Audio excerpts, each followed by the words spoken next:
Hi guys! Sa mga nagtatanong kung pwede ba daw everyday ang paggamit nitong Eva's Cloves Oil for hair fall, hair loss, and hair grower, ang mga ganitong natural home remedy ay ginagamit lang talaga thrice a week, twice a week, 4 times a week. Ganun lang siya. Not ideal or not designed for daily use. Ang importante ay consistent ka sa schedule mo.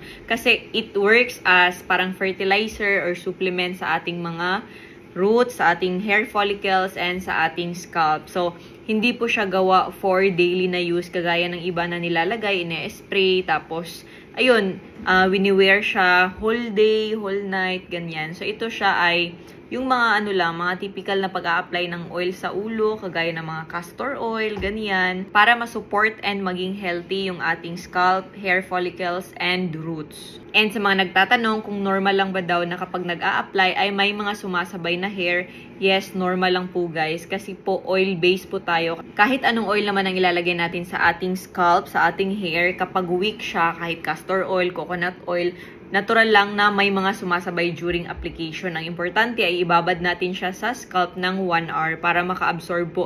And yung mga naiwan ay titibay pa siya. Yung mga natatanggal kasi, yan yung mga matatanggal later, bukas, ayan siya. So, parang naano kasi siya, kasi malambot yung oil, kaya nadadala siya. Pero, the product itself ay hindi talaga siya yung parang tinatanggal niya talaga yung buhok na yun talaga yung function niya muna bago siya titibay, kagaya ng mga ibang product no na sabi nila parang nakakatanggal daw bago mag-effect. Hindi po siya ganun. Kaya po siya natatanggal kasi nga soft ang oil and yung mga hindi na talaga masisave, so sumasabay na siya. Pero after ilang gamitan, after ilang days or after a week, ay mag-less na po ang mga nahuhulog. And yung mga naiwan ay titibay siya. Tapos after ilang weeks, ay lalabas yung mga baby hair. And kapag lumalabas na ang mga baby hair, huwag munang stop ang paggamit. Kahit twice a week lang, i-maintain muna siya. Kahit na kaunti na lang yung laga sa buhok. Then guys, yung hair fall po, normal lang na everyday meron tayong hair fall. Basta kaunti lang siya.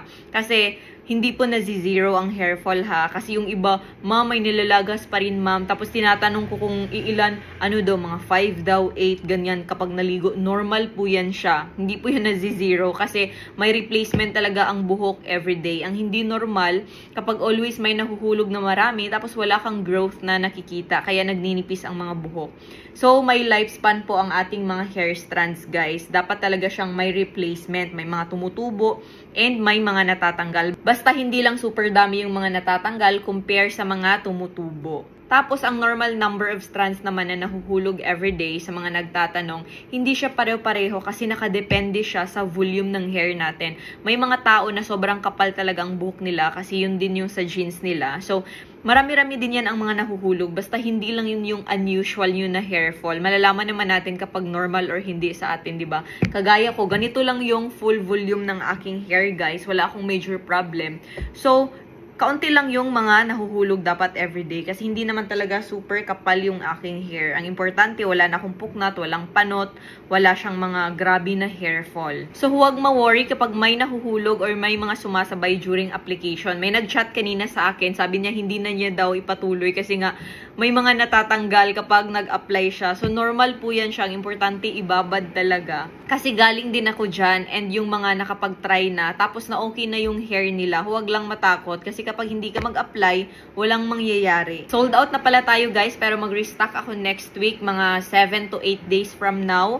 Isang bottle na lang ang available. So, hindi na ako nag-boost. And sa Shopee din, pa-sold out na din yung Shopee ko. Isa na lang ang bottle na nakalagay doon sa stocks. So, pwede kayong mag-message sa akin kapag gusto nyong mag-try or mag-order para malista ko kayo. Para bago ako mag-boost, i-message ko kayo muna bago ako mag-boost. Kasi limited lang nga ito per month.